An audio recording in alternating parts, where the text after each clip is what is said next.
Gwelodd ei dad yn dod pan oedd yn dal yn bell i ffwrdd.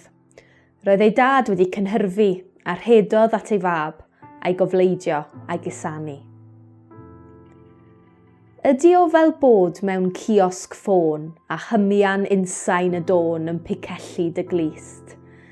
Cwylydd yn lapio'r galon ac oedi'r bysedd cyn deialu rhif dad a mam, yr ofn o agor creithiau dyfnion. Dyw'r label colledig Afradlon ond haen arall o gondemniad a roddaist ar dy hun, heb sôn am ddyfarniad cymuned dyfebyd. Y geiriau olaf a ddwedaist yn atsain yn dy ben. Byddai'n well tai ti'n farw, ond rwan fe aeth y cen o thlygaid. Sori yw'r cynnig ola. Ti sy'n na?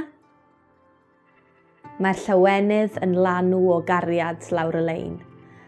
Trodd dy gywilydd yn gân cyn yngan gair ac yn y foment honno nid ti sy'n chwilio am ychubiaeth. Ti sy'n cael dy geisio, dy chwilio a gofleidio gan freichiau sydd ar led, gan gariad sy'n dy hawlio, wedi cael dy ffeindio.